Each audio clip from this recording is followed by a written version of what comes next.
Hi, good afternoon everyone. Welcome to the second roadshow of the Oceans of Opportunities at Level 3. So this session is jointly organized by NUS Enterprise as well as SCS, which is the innovation arm of NYK. So I'm Felicia from NUS Enterprise, your host for today. So during the last roadshow at Block 71, we invited the experts to share about the resources and funding secrets for maritime startups, and there were many questions being asked and also addressed which benefited the community. So for today's session, we will have two parts to this: a panel discussion and the unveiling of the problem statements for the O3 challenge. So the panel will touch on the topic of how to spot winning talents for your startup, specifically the insider tips for the maritime industry. It is important to identify the gaps and address people's limited understanding of the industry. And furthermore, we would also like to know how to attract and find new talents to keep the processes in place, and also to find new technologies to solve the existing problems in the maritime industry. So before we begin, may I now invite Kelvin, Director of NUS Enterprise, to say a few words. Kelvin. Hi. Afternoon. Thank you very much, O3, to have this organized together with NUS Enterprise. As you know, we are in the heat of organizing the challenges for InnoFest Unbound. This is a huge event, about 13,000 people will come. I'm one of the co-working chairperson. We are excited that in this second installment of the talk, to look at how we can encourage more talents to join this industry, to bring disruption in a positive way to the maritime industry. And in the process, we would also be looking out for submissions to the O3 Challenge this year. The finals is on the first day of InnoFest at 4:30 p.m. at the Future Now stage. And this represents an opportunity for us to bring O3 as well as their partner, ONE, and also the mentors and VCs and everyone to this event. So we hope through this series of talks, we could bring the best of talents to this industry, bring positive disruption, and also bring education and knowledge to the whole community. So I hope everyone would gain a lot from the panel session today. We have experts from the different fields, and in sharing with you guys, they will also be able to deliver the pain points and opportunities, which are also challenges in this industry. So with that, I'll hand over to Felicia, and I think we're going to have a very exciting time today. Thank you. Thank you, Kelvin. So before we begin, I would like to invite everybody to participate in our panel discussion later on. So log on to this link as shown on the screen, the pigeonhole link. You may post your questions that you have to ask the panel, and our moderator will help you address them with our panelists. So let me now introduce you to our panelists for today's discussion. Dr. Sanjay, Executive Director of Singapore Maritime Institute, develops strategies and programs focusing in sectors such as port, shipping, and maritime services. Having experience in both private and public sector for business development, management consulting, program and policy making, he will be bringing his perspective from different angles to this discussion. Dr. Sanjay, please. Next, we have Eric, CEO of Ship Supplies Direct Private Limited, a solution provider for improving the marine supplies and logistics sector through advanced digital techniques. Their solutions has led to tremendous cost savings and improved productivity, as well as for all the stakeholders across the supply chain. They were the top 17 finalists of the Smart Port Challenge 2018 and are currently incubating in the PSA Unbox. Eric, please. We have now Mr. Hector Lin, Director of Business Development at JobCrab, a platform that uses AI and data science to match the right hires to the companies by providing real-time feedback on skills in demand so that the job seekers can stay relevant to the job market changes. So being in a business development field as well as HR Tech, Hector has over 10 years of experience in consulting, branding, as well as talent development. Hector. And we have Mr. Alan Ang, Senior Manager at O&E. He has over 20 years of experience in the HR field, and previously in NYK, he also rolled out key regional HR initiatives and led the entire HR function in Singapore's HQ office. He is currently in the talent acquisition team, leading under the Centre of Excellence. Mr. Alan. And lastly, we have our moderator for today, Dr. Okan Dulu, Director of Maritime Studies at NTU, and he is also a council member of the International Association of Maritime Economists. He specializes in the field of shipping business, forecasting, and decision making. And now we'll begin the panel discussion. Thank you. Good afternoon, everyone. Today we will have a panel discussion on talent in the maritime industry, talent for startups. So rather than talking about products, ideas, and technologies, today we will focus on human resources. So we have, as you see, 4 speakers here. My colleague already introduced them, but let's give them a few minutes to introduce themselves, what kind of projects you deal with, and how talent affects your business. Could you give us briefly? You already. Go ahead.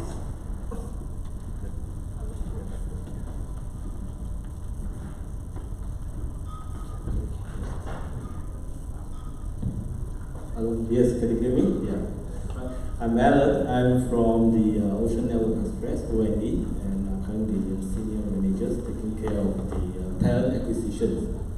So, as far as the HR is concerned, as well, just how the MC has introduced me, myself, I have over 20 years of experience and cover all aspects of the HR, including talent acquisitions, benefits management, training and development, performance management, and so on. So talent, as you know, is always a very, talent management is always a very key challenge for all companies, be it big or small. It's not just, the challenge is not just acquire talent, it's how can you develop, engage them, and retain the talent. And that's the key challenge that most companies are facing.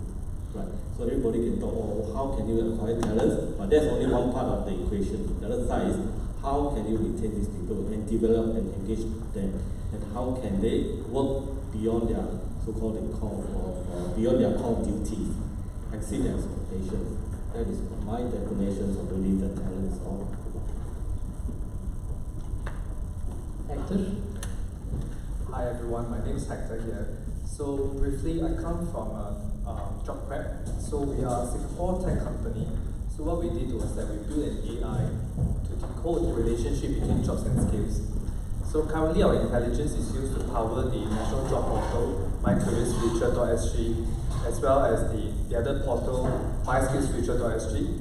Out of Singapore, we also provide our intelligence and data research for UNESCO, the World Bank, and Asian Development Bank. So briefly, just the big idea here is that what we really need now is real-time access to labor market information. So what we are very used to traditionally is actually industry reports that gives a snapshot of the industry. So what we do differently for innovation is to give people real-time access to skills, to capabilities of people, and to the demands needed in the external environment. So I'm sure we'll talk more during the discussion. Sure. Eric, so hi, I'm Eric from Ship Supplies Direct. So we are a startup, tech startup in the maritime logistics space, and what we are doing is that we are tackling the ship supplies vertical within the maritime industry. That means how the ships get their food, spare parts, keep functioning as they travel from port to port. Bearing in mind that they can be on the voyage for 30 days. And so the way we tackle it is that we look at the problem we look at the business from 2 angles. One is procurement, and the other is logistics. So on the procurement side, we have a portal up and running. This is for the crew themselves to make some purchases of their own. But the other one, which we are actually we're focusing a lot of attention on now, which PSA actually was interested in, that's why they invested into our company, is the smart logistics system where on one hand we reduce the congestions within the port caused by ship supplies companies. At the same time, we consolidate the trucks outside of the port, reducing delivery costs. So, quick touch on why, of course, manpower, human resources is extremely important for a company like us, and retention, growing them, attracting them is a pertinent issue that we are always facing. And as a startup, we are limited by resources, so every single person that joins us has to be a superstar in order for us to have a chance. But then we cannot pay them the superstars and everything. So these are challenges that we have to face. Yeah. Thank you. Sanjay? Okay, hi. The Singapore Maritime Institute main responsibility is to fund R&D in the maritime sector. Now, when we think about funding R&D, draw your attention to Singapore Maritime Week, where we launched the 2030 R&D roadmap. And in the roadmap, we identify not only where we want to be from an operation, port operation, maritime operation, or maritime services perspective, but what kind of capabilities we believe we need to enable and sustain those aspirations as well. And I think what we hope to see is we hope to attract good researchers, that means talented individuals, to take on these challenges, because these challenges are at the forefront and the boundaries of our thinking. And therefore we need talented people to actually solve these problems. And we hope that when they get into that space, they will naturally see a fit beyond research and go into organizations to help them also meet and break through frontiers when it comes to knowledge. So the whole R&D space is actually a precursor as a platform to develop talent and then encourage them to move on from there. Thank you, Sanjay. Okay, so for a little bit warming up this discussion, I would like to begin with someone having a startup entrepreneur experience, which is Eric. Okay. Eric, my question is actually twofold. So one of them is, I would like to hear from you about the startup talent. What makes a person talented for a startup, being a startup entrepreneur? Is it too late for me to be an entrepreneur?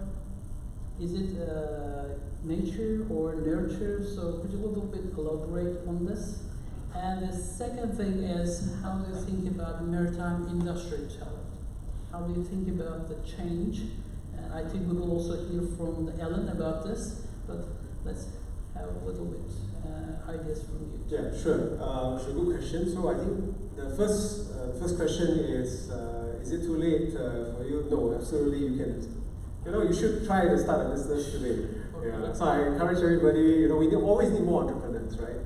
I think what I define by entrepreneur is somebody that is has an idea, has a vision of a better way of doing things, a better future, and then taking action. So there's two main components, I would say, right? Having a vision of a better way of doing things, a better future, and then taking action. I think these are the two core, pieces of what determines a startup talent, right? I think it's in terms of attitudes. However, in terms of skills, the way the day-to-day, right? I would say is having that ability to deal with unstructured problems, right? So because you're trying to venture into something new, you're trying to create something, and so what happens is that you don't always have the answers presented to you, right? Sometimes Singaporeans, I'm Singaporean, so some of my peers, you put them in an unstructured situation, you tell them what's the goal, but you don't tell them what's in between. They get a bit dazed, sometimes, right? So you've got to dare to experiment and find your own answers. So that's a big piece of it. Then regarding the second question, of course, then you have to be willing to take risk. You know, startups are not, you know, it's not a stable. You don't do it for stability, right? It's out the window immediately, right? You go in it for the adventure. You got to have a passion for it. Yeah. So then the other one about your question about the talents in industry talent, right? Where's it headed? I think you know, this is my third startup and my second startup in terms of digital in maritime.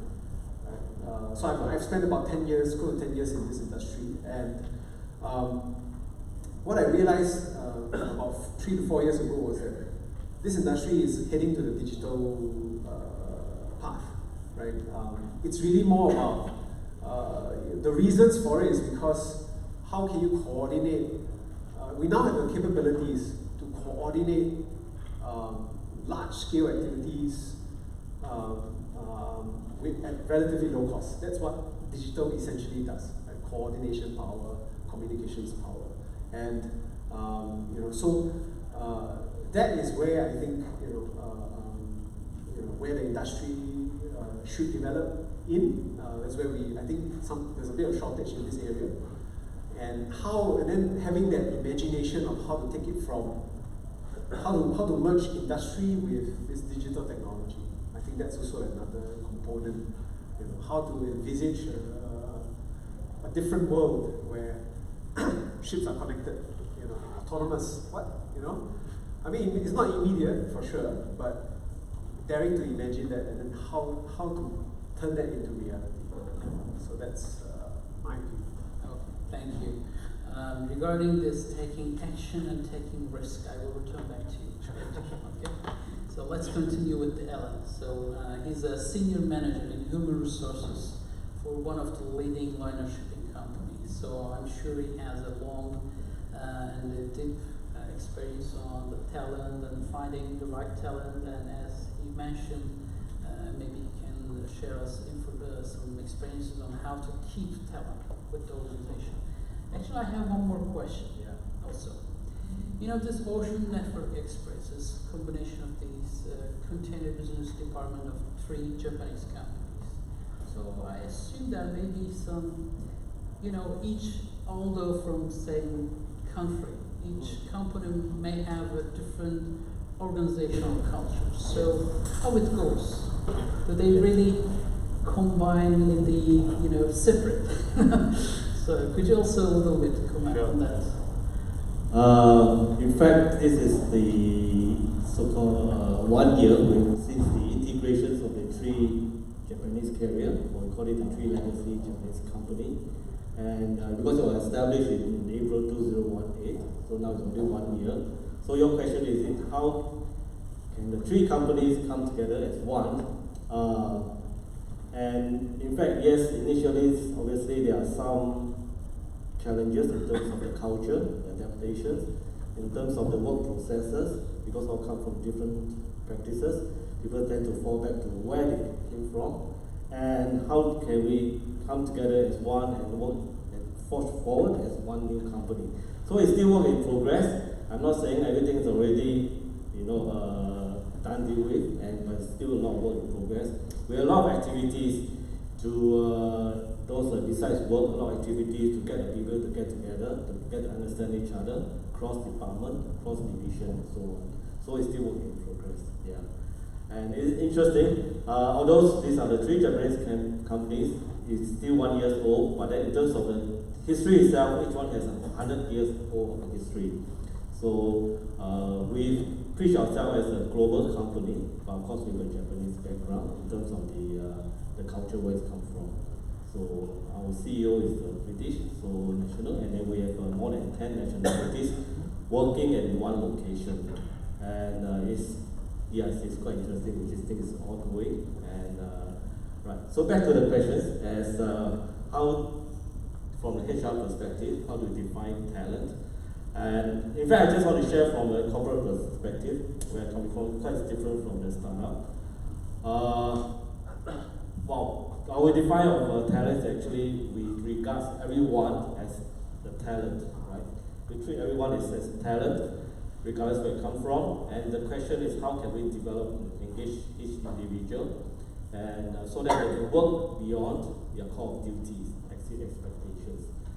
So, but then you ask the question: how can we? Is it something that you can measure, or how can you, determine whether this person is talented or not? It's not easy because there's not so many indicators or measurables, things that you can measure. But of course, as a company, each one, we have this, we call it the KPIs or the goals and targets. These are the more measurable targets that each one is supposed to achieve. But of course, there are those non-quantifiable, non-measurable indicators. These are also being measured upon for each individual. So all in all, in totality, these are the people that each individual employees will be measured upon these indicators. And then from there, if you work beyond what is supposed to work, exceed expectations, you can progress within the company. Yeah, so meeting expectations, yes, is one, but if you really want to progress, it's really need to exceed expectations. So this is from the corporate perspective, it will be quite different.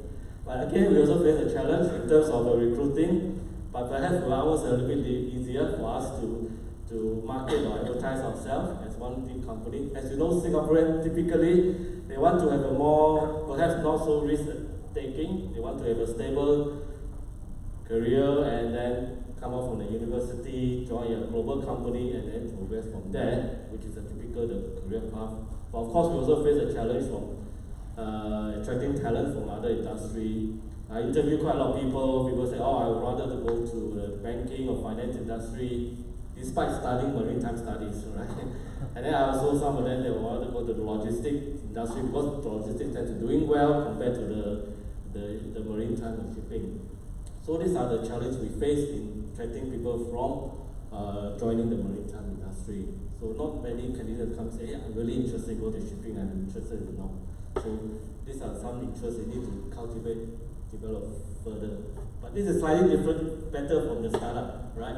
Of course, you still have the challenge how to pay them well, because as I say, pay peanuts to get the monkeys and so on. So we have a slight edge over that. But for your side, I guess you have to really get to those people who really have the, what I always advocate the 3 C's. One is the competence. You must have a skill set in order to talent, the competence. And then you must have the commitment, right? Doing the things that they like to do, right? So this is the commitment, the passion. And thirdly, of course, last but not least, is the contribution. So anybody who join the startup or the big company is really, at the end of the day, is what the contribution is all about, right? So this I share. Thank you. Okay, I would like to move to Sanjay. So I guess you may reflect us a little bit more from the public perspective, from public policy perspective, how MPA and government invest in different kinds of, including this roadmap and so on. So how do you see this talenting in this ecosystem? And the talents are changing. How SMI MPA deals with that? I think it's first thing to acknowledge that it's not only the maritime sector that's been disrupted in terms of attracting talent. The power sector has the same problem, and the beneficiary happens to be the finance and fintech, because that's where the most money can be made in the shortest amount of time. That's the general equation. How can I make a lot of money in the shortest span of time, right? So a lot of the old traditional sectors have been disrupted from getting the best talent. But I think going forward, people will, not all, but I think more people are beginning to realize that money can only give you so much satisfaction, and it's really realizing who you are and what you want to do, your own passion becomes more and more important, especially in the millennial generation. The purpose of or your work, are you happy doing your work, trumps money, because when you have money, it's never enough. You can say, I want $1 million. You have $1 million, okay, I want to. It's a never-ending story. So something more esoteric, like the purpose, comes in, and I think when that shift is beginning to happen in the society, I think the onus of the industry is then to capture the talent, is to provide a platform where they can realize that passion, where they can realize their own aspirations in a particular area. And I think the challenge is actually how do you marry what people want and what the sector needs. And I think it's not an easy equation to solve. But until we start trying to say, okay, putting it out there, what's important, and I think whether it's the roadmap, whatever it is, where we have identified, the top 10 or top 8 skills that we want to have in the maritime sector to help the maritime sector transform, and then the platforms where those skills can be realized, whether it's through startups, through research, and then people will say, hey, I actually liked this area in digitalization or whatever it is, or AI, it doesn't have to only apply to the fintech. I can actually use that skill to do something which I'm interested in. And I think this is the big equation that needs to be solved. It's not easy, because if we solved it, we wouldn't be here having this discussion. I think the reason why we're here is we recognize there is a challenge to attract people into a sector that has been traditionally boring, and to how to make it exciting even with the new technology. And it's not just making it exciting, it is exciting, because some of these problems are complex, and it takes a different kind of mind to try and solve this problem.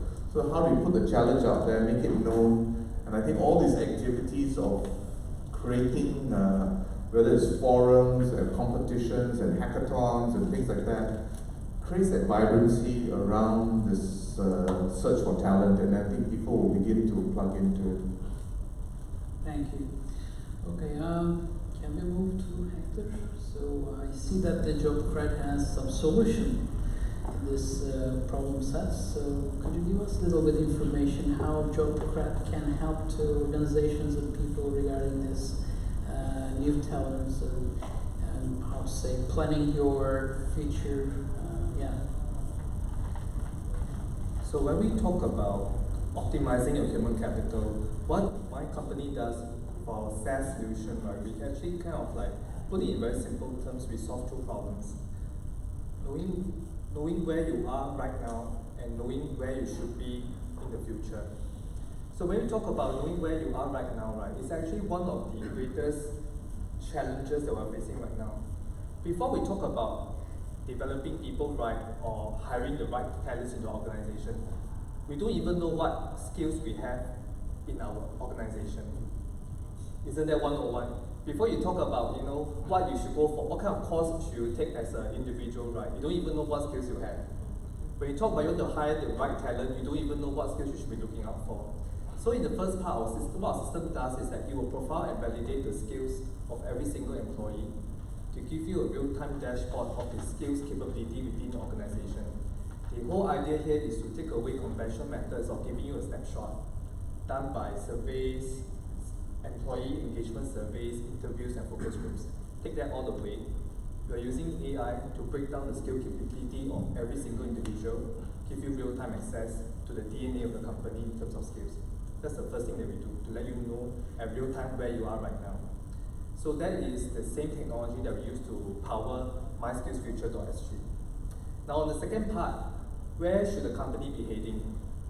That's where we bring in our global big data analytics to inform management and leaders within the maritime industry what skills they need, how should they design job roles, what kind of future skills they need to prepare their human capital. So when you know exactly what skills you are going to look for, right, we are able to use our system to provide targeted, personalized course recommendation to upskill people. With the same analytics, you are also able to identify exactly what kind of transferable skills you should be looking out for in transitioners. So when we talk about acquiring talents in the maritime industry, invariably there are two approaches. One is to actually build talents from scratch. Fresh graduates from polytechnics, from universities, that's one way. Another way to get talents is to get from transitioners, career switchers from other industries coming over to the maritime industry. Now the challenge here is that how do you know what skill set do they have and what kind of transferable skills to look out for? So that's what we do for our system. Thank you, great. Okay, it seems one question actually, we will return back to Eric, okay? So the question is already pointing out this taking action, taking risk concept. There is always a sense of fear in joining startups as compared to established companies. So if I'm a person with a regular payment salaries, why I should go for this passion of this startup? So how do you allay this sense of fear and attract talent? Yeah, that's a good question. Actually, I would say, you know, I try not to, I've tried in the past trying to, you know, make it sound like it's not as risky as it is. Right? I tried that. And I realized that we will get the wrong kind of people. Right? Because it's just not the case, right? It's just not the case, right? Startups will go through ups and downs, very volatile ups and downs. You know, it's just the nature of startups, right? And if evolution of the company, uncertainty is, you know, everything in startups, right? You're trying to find that magic formula that, you know, clicks with your customers, right?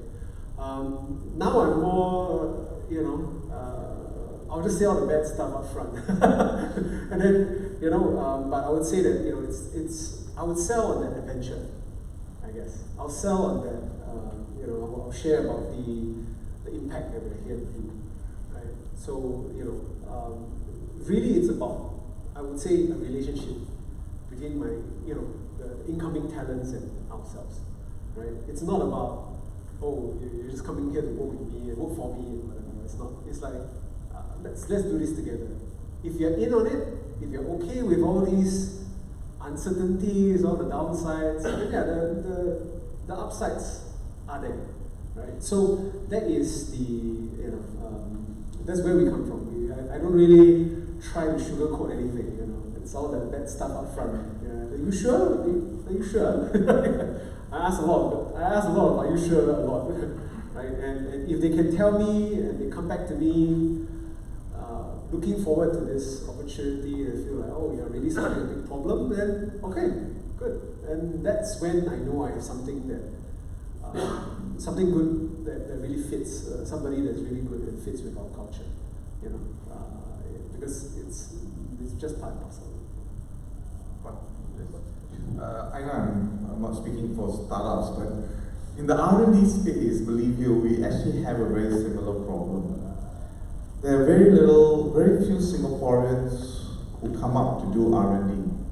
And the reason for that is there is an uncertainty because the minute the project ends, the funding stops.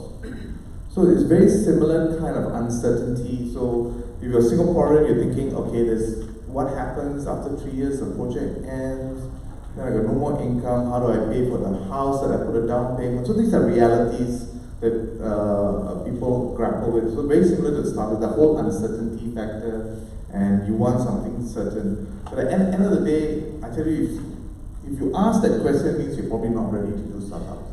If you ask a question about certainty, you want certainty, everything sweet, no, then you're not even ready to do R&D. I think there's certain amount of risks you need to be prepared to make, and I think it's a personal evaluation, the risk that the people that are involved in, the risk that you are taking in their lives and your own life. So there is that kind of decision that needs to be made. You know, there's no guarantees, and actually, to be fair, even in corporates there's no guarantees, but it's probably less of probability. You know, you can be retrenched, you can be merged out, you can be acquired and lose your job. But although that's much less, but I think it's more real in startups, and it's also true in a way for the R&D sector. So we're also trying to attract talents to do R&D because we need those brains to push the new solutions and the new expectations.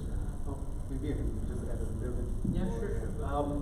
I totally agree about so this sense of certainty, right? Is honestly our economy in Singapore, at least in Singapore and many countries, it's developed economies. It's not what it used to be, right? When Singapore was just starting out, everything was growing at double digit. You could jump from job to job, and your pay would increase significantly, right?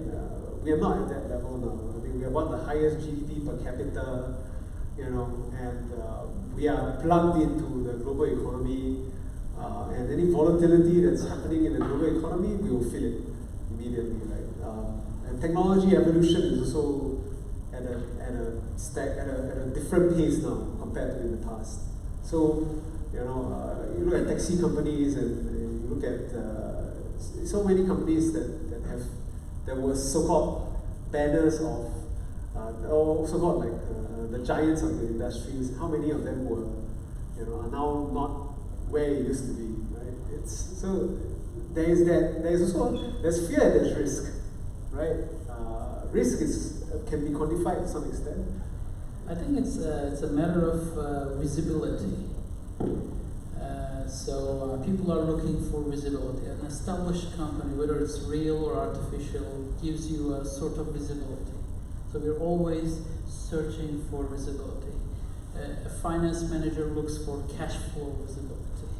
So when it comes to predictive analytics, so we're always, we're looking and trying to find ways of improving this visibility. That's maybe the reason why people prefer established companies. But the thing is, whether it's a real visibility or artificial visibility, that maybe misleads you, right? Okay. Now I have a question. I would like to ask this question both Ellen and Hector. What are some of the trends which you see in the most sought after skills? Moved here, okay. After the skill sets in the maritime industry. So let me add one more thing. Maybe Ellen can share with us. There are lots of talent search companies in Singapore. Lots of talent search companies. So I guess I'm not really in this business, so I'm not sure, but I guess there's also a huge circulation, right? So how do you deal with that circulation? First question. And the second question, already a little bit touch upon this, but what kind of skills do you anticipate, especially shipping companies, liner shipping companies, would need in the next 10 or 20 years? That's my question.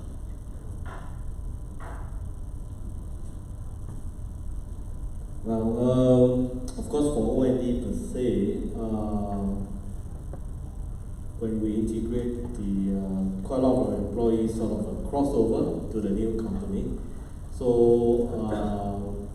at this point in time, some of the positions that we feel is mostly more for the gaps, certain skill set which is not apparent in the three companies. Then we try to get the talent from external to fill some of the gaps. Obviously, some of the positions that a little bit more not really sought after, but a little bit more critical. Typically, are those in who had experience in the vessel operations, or those in dealing with some, we call it the trade or the marketing side, the pricing, who know about how they do the pricing and trade and so on. And also those who are really know how to manage some of those data, because there are a lot of chunks of data. How do you make the sense out of those data? So these are some of the skill sets. Typically, we look for people with some of this, with the prior experience, and then try to fill the gaps which we are missing at this point in time. So going forward, what kind of skill set is we are looking for? Unless it's changed a lot, but basically some of the sort of the skills are looking for people. Ideally, there are people who, with their academic background, they have the maritime studies or logistics. This will give them a head start in understanding the whole business, how it works, the whole supply chain involved. Because you don't want to recruit somebody and have to start all over again. Because, well, we also recruit, there's some risk. There's a 3 months probation. If they don't work out, off they go. It works both ways. But that's why we try to get people who have the academic background where they're coming from, and this show that they are certain, their passion, they like to go into this kind of industry. That's how we get started, and from there we also train them, give them mostly on the job training, right? So so basically we are looking for people, not just those are technical skills, those can be learned, but ultimately, as what in the beginning I said, is how you people progress is really how people can work beyond their core duty. They work and see what they are expected to do, and that's how they progress. Yeah. So your second question is? The circulation. Of those search firms? I mean, there are lots of talent search companies Yeah. in Singapore, so people are moving between companies. How about, do you think is it the level of healthy, you know, do they really spend a healthy period of time with companies? Is the circulation? Yeah. Something Again, for that's right. I mean, I speak on the container liner business side because for the last few years you can see a lot of consolidations, the integration mergers that have taken place for the last few years. So the number of companies are getting lesser and lesser. You know, they form into groups. And again, this is you know, they are still playing, they call it the musical chairs. I jump from company A to company B, still within the circle, right? But the talent pool is still moving along within this pool here, within the company. So there's not so much of a, you know, external, the new blood that is injecting in, and that is the labor crunch that we are facing as well. Again, back to the question, how can you attract people to join into this industry to increase the pool of talent? Of course, internally, domestic Singapore, we try to get from external, right? Of course, you face the challenge of get the global pass and so on. MOI will come and step in. But Singapore talent pool is really quite limited. People keep on asking, what happened to all the Singaporeans? What happened? Why cannot get all the Singaporeans? When we advertise everything, you can get all the applicants from across the borders or other countries, and we try to get those people local Singaporeans, which is sometimes not so easy. Of course, relatively speaking, still easier compared to you guys here, right? In terms of the name itself, the employers, branding, and so on, we have a slight edge in getting the talent, right? So we don't have to really sell much to the candidates. They see the name, they go to the website, they have the kind of confidence. Okay, I want to have a stable career with a global company. That's where it is. So then I have a slight edge compared to you guys. Okay, thank you. Okay, we have just a few minutes. Yeah, I will be asking you, does your AI can tell us, can your AI tell us about how about the changes in talent, what we should, I would say, focus or plan for the next few decades? Just like to ask which of you asked this question? Okay.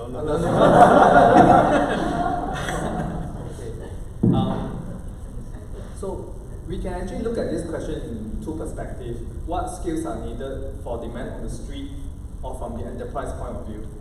So since it's an anonymous question, I'll just choose that I'll answer it from the enterprise point of view. So hopefully I can excite you with a data-driven approach on how you can actually address this problem. When we look at what skills are needed for an enterprise, there are two sets of data that we want to look at: internal and external data sources. When I talk about internal data sources, we want to think about what is the current capability of our talent pool. And we do a skill gap analysis against what is required in our framework, cross against the current capability within our talent pool.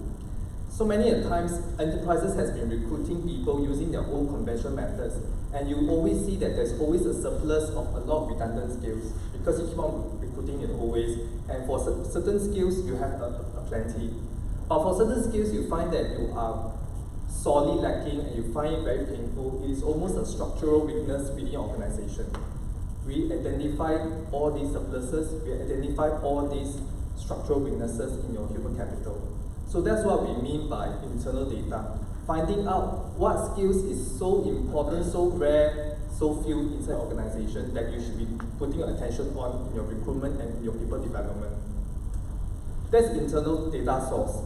For external data source, we bring you to let you do competitive benchmarking with global data sets and local data sets. So for local data sets, we'll be talking about the Singapore Skills Framework. So back in 2017, our product has been invited by the Singapore government to ingest the entire skills framework. So we help you to operationalize the local data sets of the Singapore Skills Framework. But some companies have operations out of Singapore, so we let you access our global big data to let you do referencing to look at the trends of skills.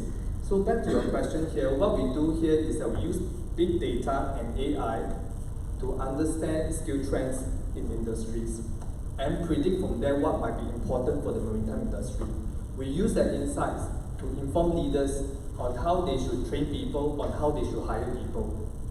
But what is also very interesting here is that we use the same intelligence, right, to bring it down to the staff level, to let them self-service, to let them come to the platform, to do their own digital career guidance, to explore what are my skill gaps, what are my career aspirations, and what are the missing skill gaps that I need to close to move closer to my next career step. So that's what we do to really bring it down. Because what we notice, which is quite interesting here, is that when it comes to this kind of question, everybody seems to be looking for very fancy terms. 21st century skills, complex problem solving, it goes on and on. Some futurist comes up with a paper to come up with a new term. Project management becomes applied project management, and the list goes on. It seems to be always like a new brand of toothpaste or something. But it's a magical number, 10. Not 10 skills, you need 10 or 20. Not every company is really at the frontier, and we are all talking about the crystal ball, the kind of newer skills. What you really want to look at is very in context. What industry reports, what Euromonitor can tell you, can only explain about 10 to 30% of the situation in your company. So what I want to end off is to tell you that we have external data sources. It will explain about 10 to 30% of your current situation in your company, but very much you also want to be constantly in touch, in constant pulse of this current skill DNA within your company that will explain about 70% of what you need now and in the future. Thank you. Okay, we have more questions, but the time is limited. I think we can still find our speakers in the next 1 hour period for asking your questions and engage with them. So I need to close this panel discussion. So thanks for the speakers coming down and joining us. Please join me and give a big hand to the speakers. And thank you to Symphony for organizing this, and I'm giving Yes, so panelists, please hold your horses first. So now we'll have Jean Sun from SCS to present a token of appreciation to the panel.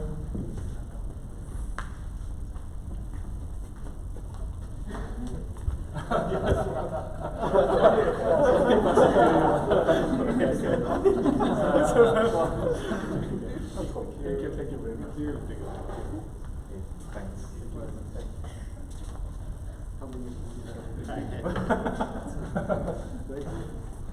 Thank you very much. Yeah. Let's have a group picture together.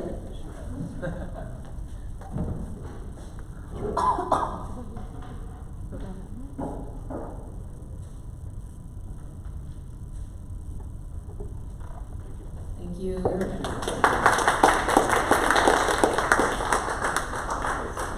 Okay, another round of applause for our panelists, please. Okay, so for now, let's introduce the challenge statements from the Ocean of Opportunities, and the team that will introduce these statements will be from OME as well as SCS team. Okay. Hello everyone.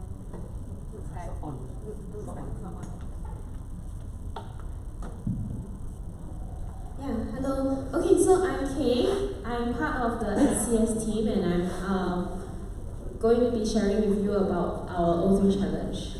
Okay, so what is the O3 challenge? First thing is that it is this innovation challenge because we want to improve the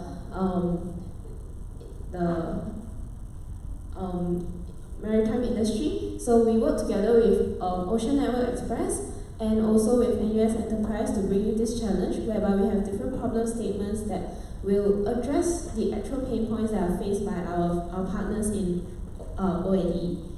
Okay. Then for startups who are together with us and as well as online, I would like to interest you first in why you should take part, because we are going to have a boot camp after, if let's say you're the winner, we'll have a bootcamp for you where we will provide the actual data for you to work on the problem statements and to bring that idea. Maybe currently it's just on paper, it is not actually working, but we'll bring that idea into fruition and you can actually try it on the ground to see whether it works or not. Yeah. Then of course, there's also a lot of industry exposures. From past years, we've actually had a lot of our startups interacting with people from, say, MPA, PSA, and Box. They're all working together and they know the people who are in the industry. So this is what we can promise, what we would hope to do our part so that we can bring some progress into the maritime industry. And just to clarify, in case if anybody here is worried, the IP solutions for the products, the solutions, they will remain yours. We will not have any part in the IP patents. Yeah. So if let's say you're very eager, you want to join, most important thing, please check out ooo.sg or ooo.sg. There are two categories, general and special. Special category is known as special category because we actually had a workshop for it. But unfortunately, the workshop is now closed. However, we are still waiting for submissions for proposals. So if anyone has good proposals which address the problem of how to improve that, how to optimize the use of the CRM, please continue to share your proposals with us. Yes. Then all we need currently is a proposal, the idea. We don't need a working product, we don't need the solution itself. That will come later in the bootcamp phase. But of course, if you already have a solution, you can show us how you customize, that will be even better. So some dates that you might want to take note of is that 13th May, 5 p.m., that's the submission deadline. Please do go into ooo.sg, the submit button is there, you can submit via the Google form. And if in case anyone is curious, there are still more dates which can also be found on our website. Basically, there will be 2 rounds of pitches because we find that we want to understand your solutions even better. We want to give more questions and answers so that we can understand those problems deeper rather than just during the 10 minutes at InnoFest. And of course, at InnoFest, we are also going to be sharing our booth with the startups who do get into the final stages. Then they would be able to share their existing products. So hopefully that would attract my dear startups who are in the audience. Yes. So if any questions, you can email info@ooo.sg. It's at the bottom. It's also found on the website itself. Okay. So if not, I will invite the challenge statement owners to come up to share about the various challenge statements, and if you have any concerns, we'll address it at the end of the session. Yes? Okay, thank you.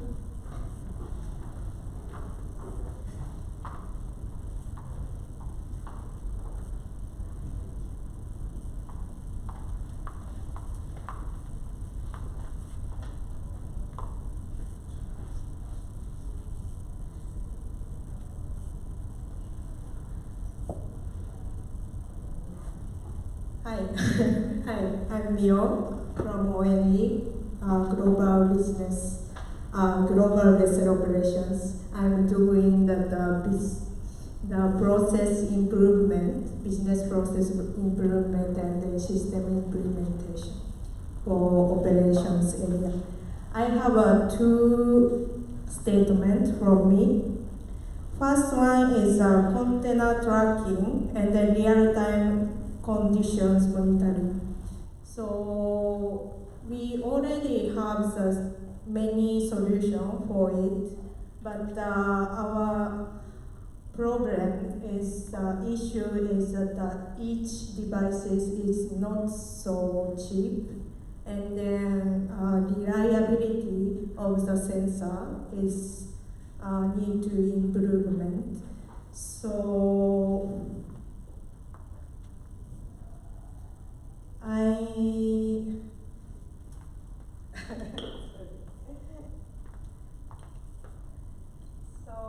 I explain about our fleet a little bit.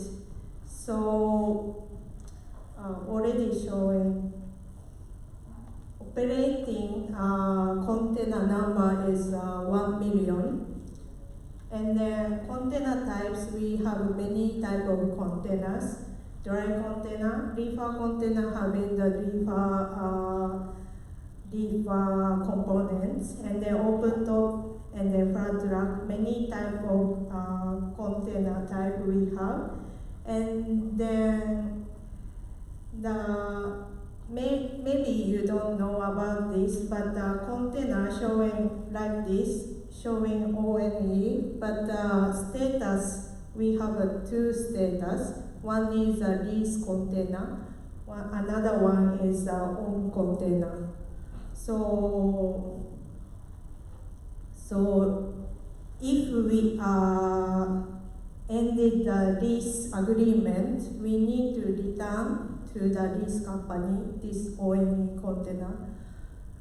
So, and then removing our components and then return to the lease company. So this is the different status for own container and then lease container.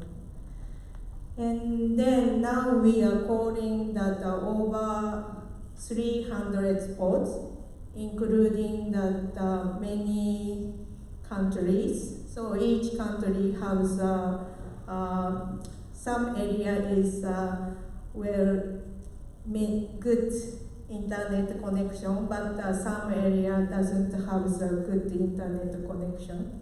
So that means that the sensor information can get from the remotely is very difficult if we go to that undeveloped area.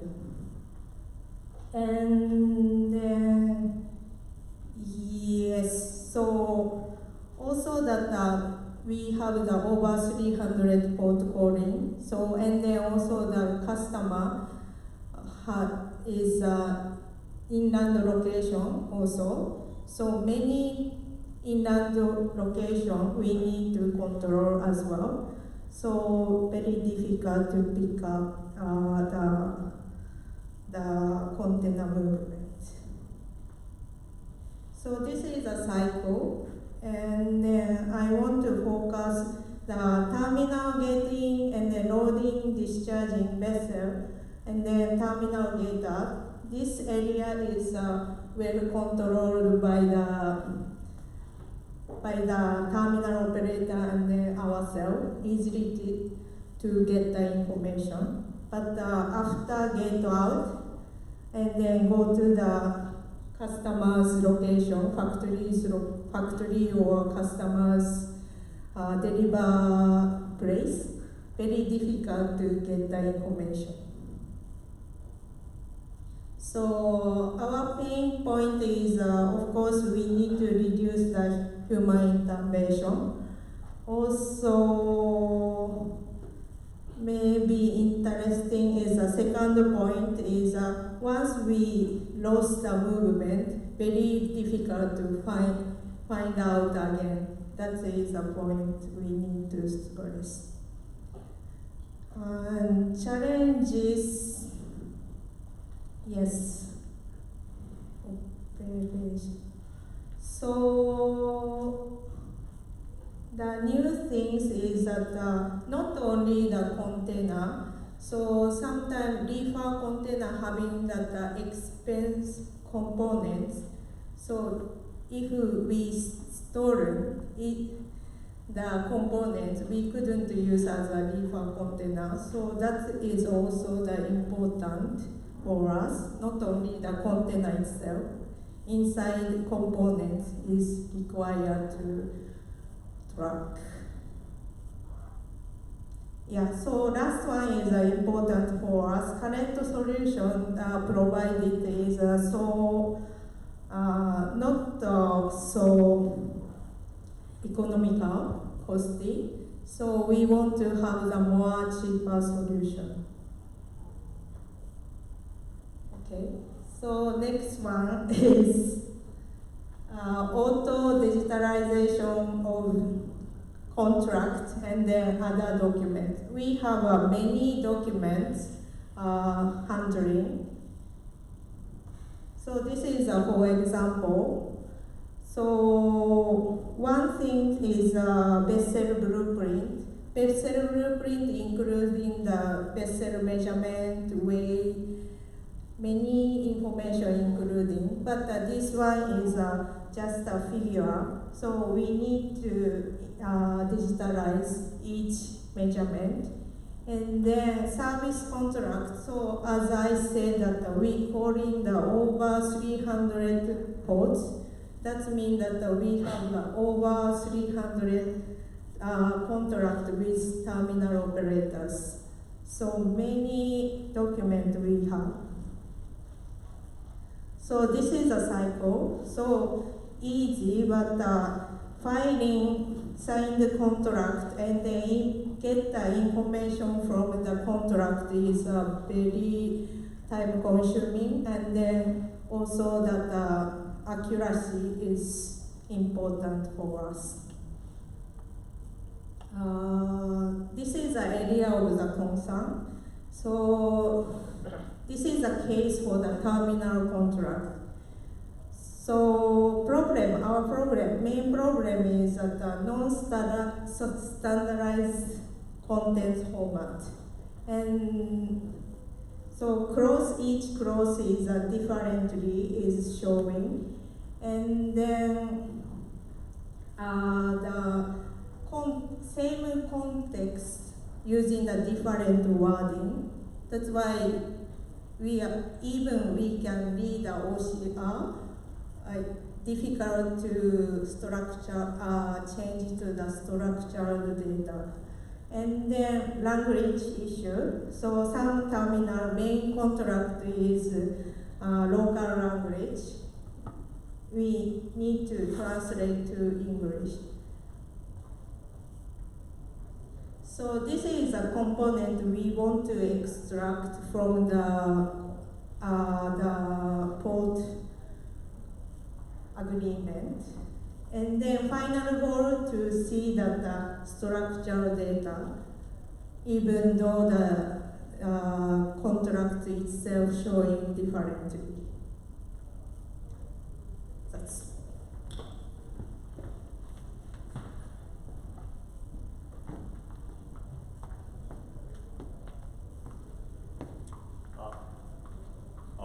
good afternoon. I'm Bill Kasta from Fleet Management. I will introduce two challenge statements. First one is prevention of current propeller fouling. Actually, maybe you know that fouling is caused by the marine growth, such as barnacles, seaweed, slime, and those marine growths attached the ship's hull in the underwater. Then this increases ship's resistance, and also it increases fuel consumption. That's why this fouling, propeller fouling is a very big concern, big problem for every shipping companies. Okay, so at first, I'd like to introduce current technology. So now, the anti-fouling paint is the popular technology we use to prevent fouling. But actually, it's not the perfect solution.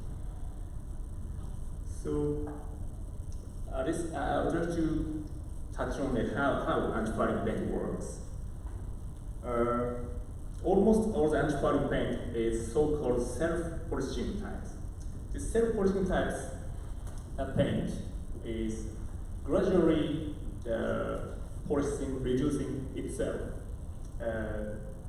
by water flow.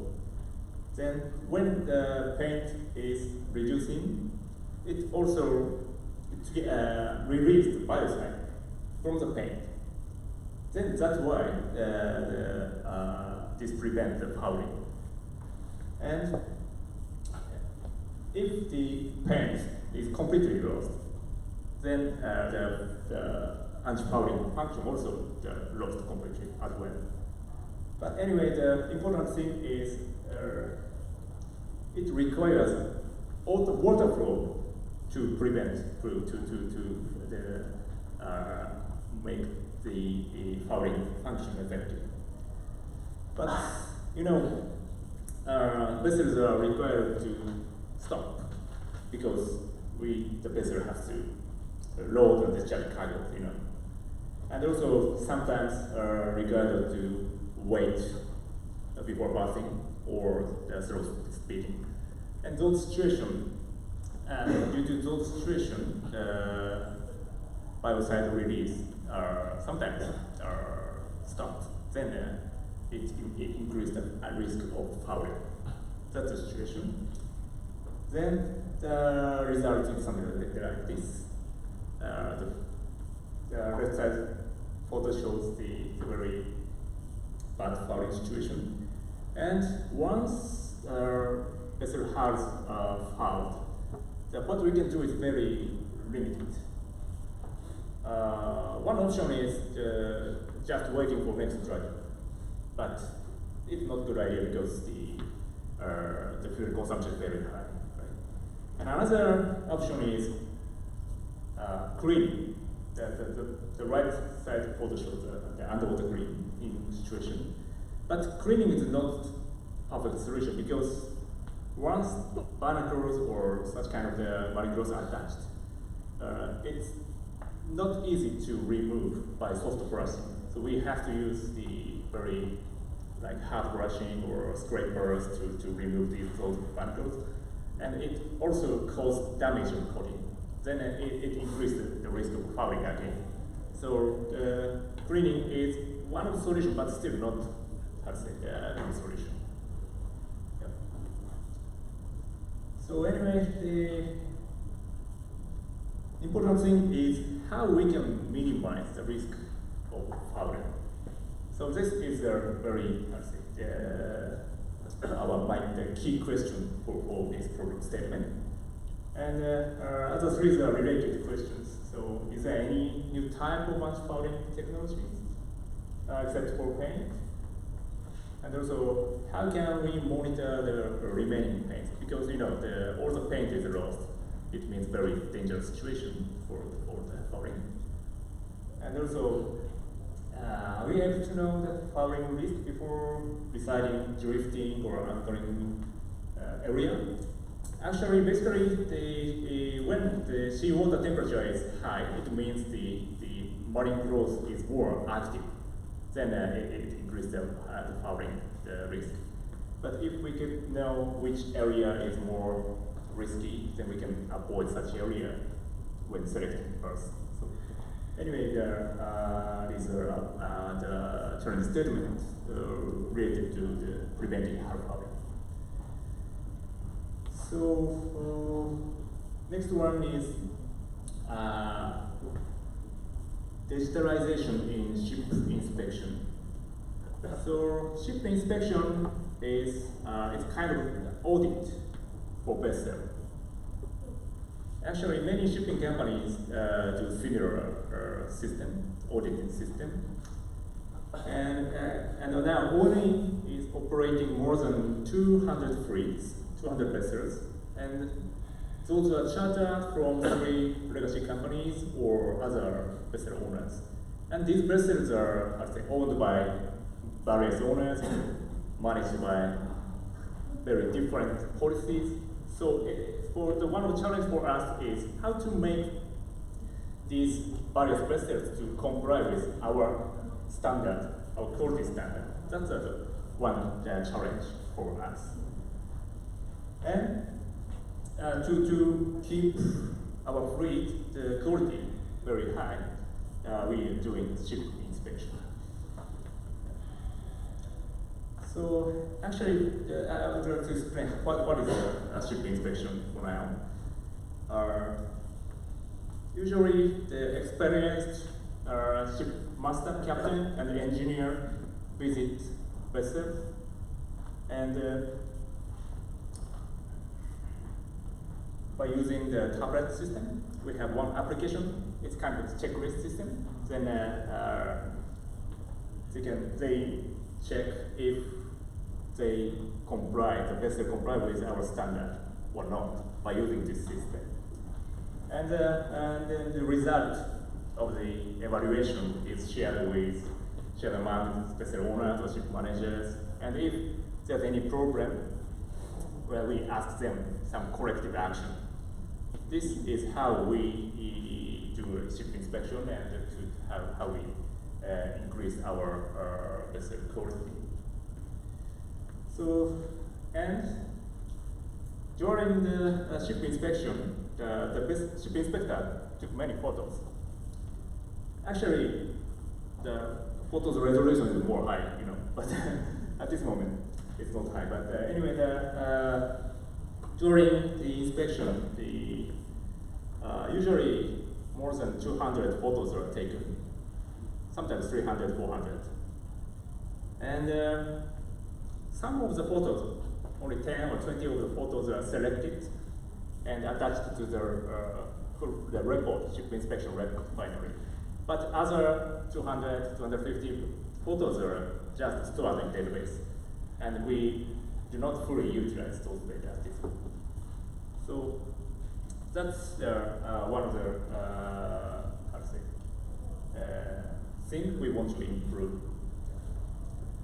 So this is the challenge statement. How can we digitalize ship inspection? In other words, how can we maximize the information we can get from ship inspection? So this is our challenge statement.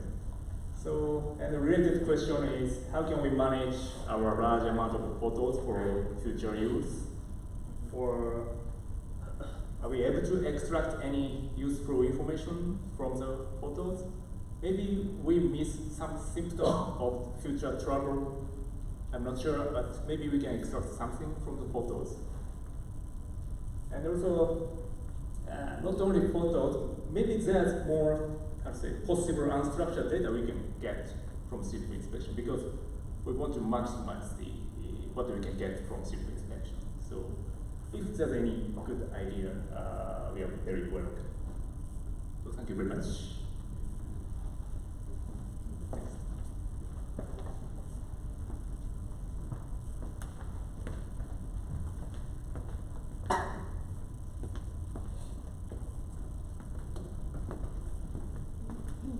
Hello, my name is Shimosako, and I'm from Marketing Commercial Division of Ocean Network Express. And tonight I want to introduce one of the challenge statement from Commercial Division. So our challenge statement is maybe simple. So what would it be possible to make a reliable model to imitate decisions that are currently made by experienced staff? So this is related to vessel space control process, and I just want to maybe give you a little bit background of this challenge statement. So talking about vessel control, space control process. So first we conclude a kind of a contract or a rate agreement with customers, and in this agreement, we have a kind of gentleman's agreement between us and the customer, and how much TU or how much cargo volume they can load each week on each vessel.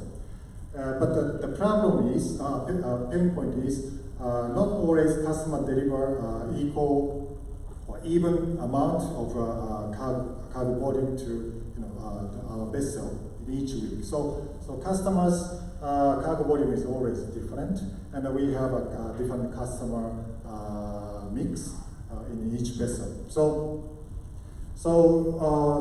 talking about space controllers in a commercial department, they always see incoming bookings, maybe starting from maybe 4 weeks before vessel departs, and then gradually the booking coming up.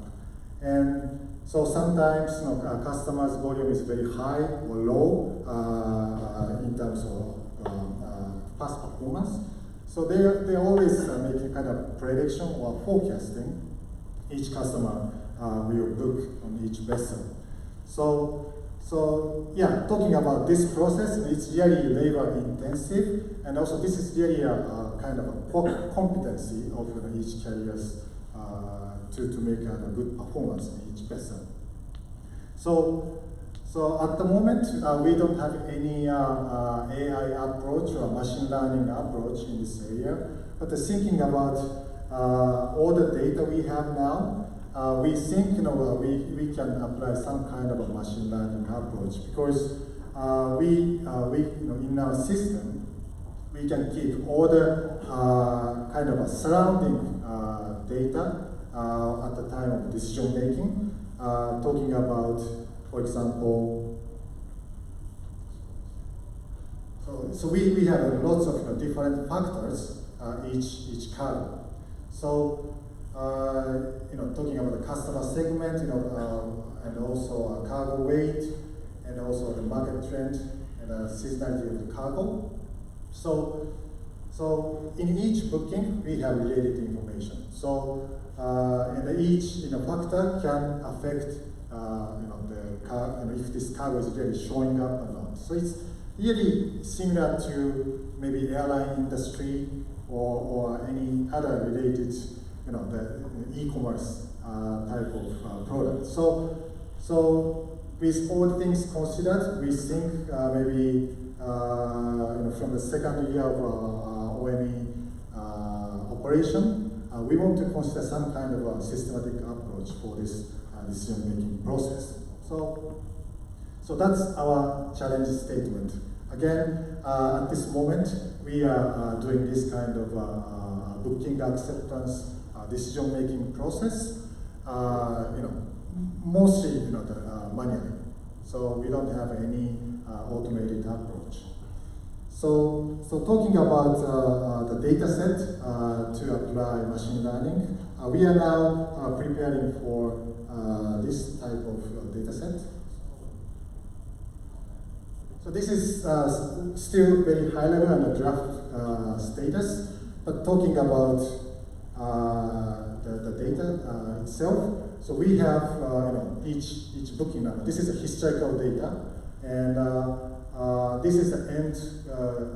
This is talking about decision making. So X means confirmed, and the C is cancelled. So based on the some information, our space controller cancelled this booking, and this booking is confirmed. And talking about a kind of a related data of each booking, this is the vessel situation. So how the vessel is full or not, that we have real-time data. And these are related to the vessel service routes, and also the loading port and the allocation to each loading port. So we can, at the time of the decision, we can see also this type of information. And based on this information, our space controller made decisions. And some other decision-making factors, like equipment situation, and also commodity information, and also, lastly, customer-wise allocation. So based on this information, space controllers are making decisions. So we can share this information to O3 challenge contestants, and then based on this information, we want to build up some good and accurate decision-making machine learning model.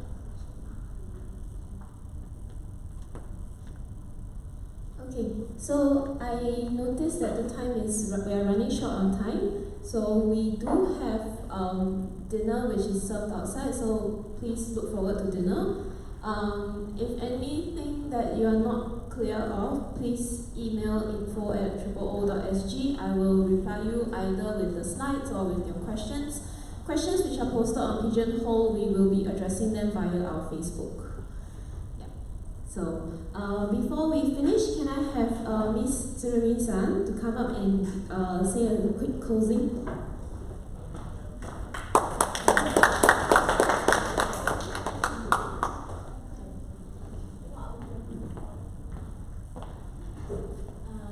My name is sorry.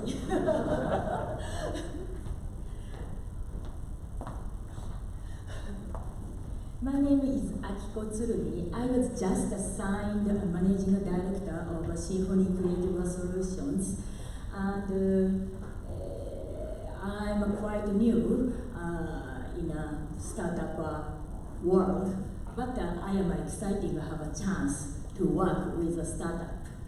And today, I'd like to thank all panelists and Dr. Okan to accept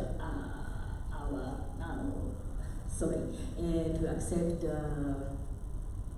today's talk discussion, and thank you one OLE staff to explain about the challenge statement in detail. It is very informative and helpful for startups and myself, like management in a existing company, and I believe it will lead to many proposals for challenge statement. And please do not forget the deadline of submission by 13th of May. And I am looking forward to many proposals for challenge statement. Thank you very much again.